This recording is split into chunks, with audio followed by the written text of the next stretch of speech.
Hello everyone, जय श्री राम।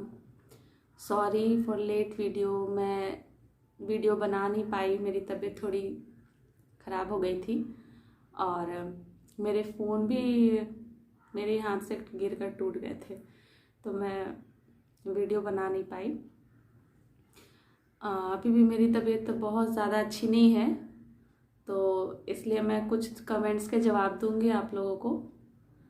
और पहला कमेंट है प्रेमवीर कुमार जी का। वो पूछ रहे हैं कि पहली बार अगर 21 तारीख को दिखाएं तो अपनी अमावस्या की पेशी किस तारीख में देनी होगी। तो ऐसा है, आप महीने की किसी भी तारीख को गुरुजी से मिले हो, लेकिन आपको अमावस्या की पेशी अमावस्या काल में ही देनी होती है। आपको अपनी अमावस्या पेशी महीने की जो अमावस्या आती है ना, उस बीच में ही देनी है। मतलब 5 अमावस्या आपको करनी है, तो जो पहली अमावस्या होती है ना, आप अमावस्या के बीच में जिस तारीख को जा रहे हैं, महीना होना चाहिए, मतलब होता है ना, महीना लगना चाहिए। तो अमावस्या के जिस तारीख को आप जा रहे हैं, पहली अमावस्या किए हैं, उसी जैसे मान लीजिए आपने 17 की अमावस्या है, 17 तारीख को अमावस्या की, पहली अमावस्या 17 तारीख को की, तो नेक्स्ट मंथ भी आप 16-17 को ही अमावस्या, दूसरी अमावस्या अपनी करेंगे। इस तरह से वहाँ चलता है। तो पहली बार तो आप मिलकर पूछ कर आते हैं, वो आपकी अमावस्या नहीं होती है ना। जब सेकंड टाइम से आप अपनी पहली अमावस्या करने जाते हैं, उस टाइम से वो काउंट होता है 5 अमावस्या। तो पहली अमावस्या जिस डेट पे जाए, सेकंड अमावस्या भी उसी डेट पे, उसी काल पे आप जाए, तो वो सही होता है। दूसरा, के महेश्वरी जी, आपने बोला है कि क्या अमावस्या स्टार्ट होने के पहले खुद जाकर पर्ची कटा सकते हैं क्या।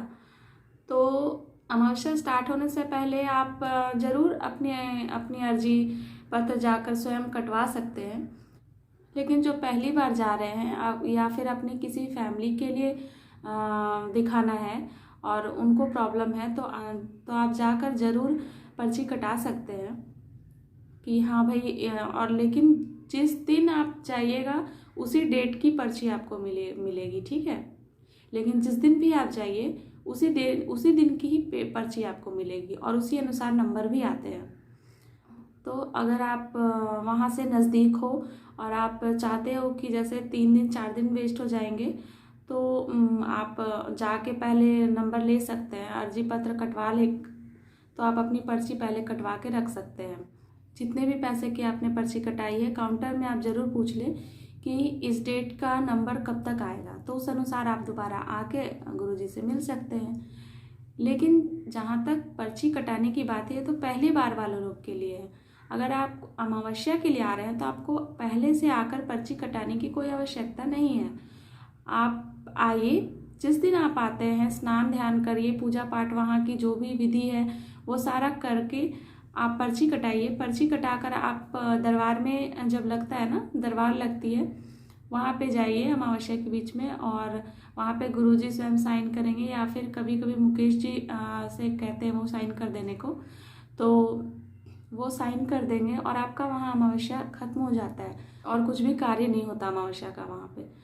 तो बस आप अपनी अर्जी पत्र पर, अमावस्या अर्जी पत्र पर सिग्नेचर ले लें और आपका काम खत्म हो जाएगा। तो अमावस्या में आपको पहले से पर्ची लेकर रखना और फिर वापस आके करना, ये कोई ज़रूरी नहीं है।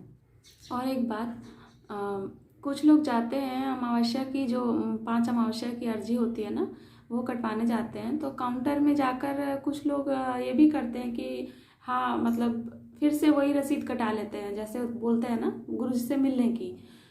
तो वो ना हो, उसकी वजह से आप लोग काउंटर में ज़रूर ये बात बोलकर ही कटाएं कि मुझे अमावस्या की पर्ची कटानी है ना, मैं अर्जी के लिए आया हूँ, अमावस्या अर्जी के लिए आया हूँ। और जितनी की भी आप कटाना चाहते हैं वो आप ऐसे बोल कर कटाएं। तो इससे क्या होगा, आप ना उनको कोई कन्फ्यूज़न रहेगा, ना आपको कोई कन्फ्यूज़न होगा। अच्छा हाँ, किसी ने ये भी कहा कि दीदी ऐसे जगहों पर कोई घूमने नहीं जाता। तो मैं बता दूँ, वो तो अपनी अपनी रुचि होती है। माँ वैष्णो देवी के मंदिर भी लोग दर्शन करने के लिए जाते हैं, तो घूमने जाते हैं ना, सिर्फ परेशानियाँ अपने लेकर तो जाते नहीं। उनके दर्शन करने जाते हैं। आप देखोगे कितने सारे नए जोड़े जो शादी होती है वो घूमने ही तो जाते हैं वहाँ पे, और क्या करते हैं, माता रानी का आशीर्वाद ले लेते हैं, वहाँ जाकर दर्शन कराते हैं। तो इन चीज़ों को शुभ माना जाता है। और ज़रूरी नहीं है कि किसी धाम पर आप सिर्फ मतलब कुछ प्रॉब्लम है, आपको कोई परेशानी है, आप तकलीफ़ में हो तभी आप जाओ, ऐसा नहीं होना चाहिए। आपको अपनी खुशियों वाले दिनों में भी धाम की यात्रा करनी चाहिए। अपने बच्चों को साथ लेकर जाना चाहिए, वहाँ का ज्ञान, वहाँ की संस्कार, सारी चीज़ बच्चों को दिखाना चाहिए। तो घूमना जाना मतलब ये नहीं कि सिर्फ गोवा जा रहे हैं और है ना, अनेक नए नए जगह हैं घूमने के लिए। तो वो वेकेशन सही है, बच्चों को लेकर जाना चाहिए और लोग भी घूमने जाते हैं। लेकिन ये कहना गलत है यहाँ कि धाम पर वही लोग सिर्फ जाते हैं जिनको कष्ट होता है। नहीं, धाम पे ऐसे लोग भी जाते हैं जिनको कष्ट नहीं होता, वो सिर्फ और सिर्फ मन की शांति के लिए वहाँ पे जाते हैं। उन्हें वहाँ अच्छा लगता है जाकर, वो उनका सोच अलग होता है, वो अपने बच्चों को कुछ अच्छा सिखाना चाहते हैं। ऐसे लोग भी वहाँ पे जाते हैं। ठीक है, तो मैं तो यही बोलूँगी कि जिनको कष्ट है वो तो पहुँच ही जाते हैं कैसे भी, लेकिन जिनको खुशियाँ भरपूर मिल रही है ना, वो भी जाएं। और धाम सिर्फ यही धाम नहीं, बहुत सारे धाम हैं, मंदिर हैं, वहाँ लेकर जाएं, बच्चों को लेकर जाएं, खुद जाएं। और यही हमारा सनातन धर्म भी कहता है। बस इतना ही बोलूँगी। जय श्री राम। और मेरी बात अगर आप लोगों को अच्छी लगी हो तो लाइक और सब्सक्राइब ज़रूर कर देना। इवन लाइक तो ज़रूर कर देना, और नहीं अच्छी लगी हो तो डिसलाइक भी कर सकते हो आप लोग।